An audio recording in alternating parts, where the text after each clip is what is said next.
Vasamsetti సుభాష్కు ticket కేటాయించడంతో అమలాపురంలో అంబరాన్నంటిన సంబరాలు. Ramachandrapuram TDP Janasena ticket Vasamsetti సుభాష్కు కేటాయించడంతో అమలాపురంలో అభిమానులు, టీడీపీ, జనసేన, బీజేపీ నాయకుల సమక్షంలో సంబరాలు అంబరాన్ని అంటాయి.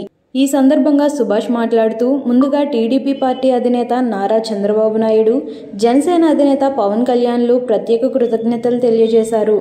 రామచంద్రపురం ప్రజలు చూపించిన అభిమానం మరువలేనిదని వారందరికీ నా ప్రత్యేక కృతజ్ఞతలు తెలిపారు. ఈ సందర్భంగా అమలాపురం హైస్కూల్ సెంటర్ నందు గడియార స్తంభం వద్ద భారీ బాణసంచా పేల్చారు. ఈరోజు తెలుగుదేశం, జనసేన, బీజేపీ ఉమ్మడి అభ్యర్థుల రెండో జాబితాలో నా పేరు రామచంద్రపురం ఎమ్మెల్యే అభ్యర్థిగా రావటం చాలా హర్షించదగ్గ విషయం.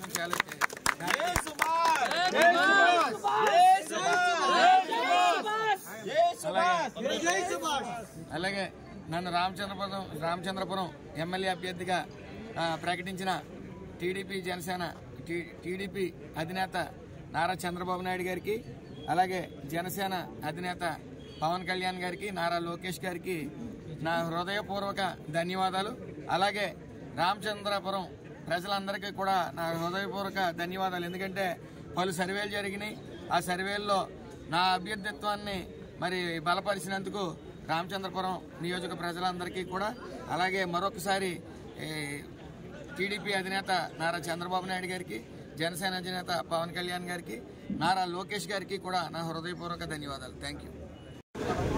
రామచంద్రపురం నియోజకవర్గం అసెంబ్లీ అభ్యర్థిగా వాసంశెట్టి సుభాష్ ప్రకటించినటువంటి తెలుగుదేశం పార్టీ జాతీయ అధ్యక్షులు, గౌరవనీయులు, మాజీ మంత్రివర్యులు, ముఖ్యమంత్రివర్యులు నారా చంద్రబాబు నాయుడు ప్రత్యేకమైన అభినందనలు తెలియజేస్తూ ఉన్నాం.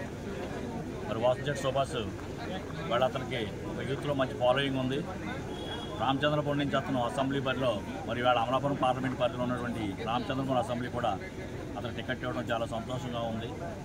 ఈ రకంగా మరి చంద్రబాబు నాయుడు ప్రకటించడం వల్ల ఇవాళ పార్లమెంట్ పరిధిలో ఉన్నటువంటి 7 నియోజకవర్గాలు కూడా రామచంద్రపురంలో సుభాష్కి టికెట్ ఇవ్వడం వల్ల దాని ఎఫెక్ట్ ఇవాళ పార్లమెంట్ పరిధిలో ఉన్న 7 నియోజకవర్గాల్లో కూడా ఇవాళ తెలుగుదేశం, జనసేన, బీజేపీ కూటమి మొత్తం 7 నియోజకవర్గాలు కూడా ఇవాళ గెలటం జరుగుతుంది.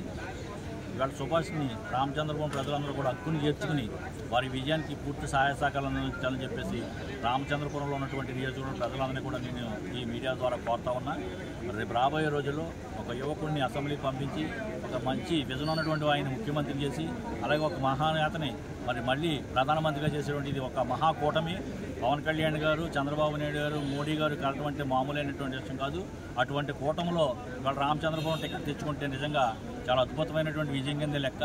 మరి ఈ యొక్క అవకాశాన్ని ఇక్కడ ఉన్నటువంటి ప్రజలు కానీ, రామచంద్రపురం ప్రజలు కానీ తప్పనిసరిగా సుభాష్ని అత్యధిక మెజార్టీతో గెలిపించి మరి అసెంబ్లీకి పంపించడం అన్నది ఖాయం.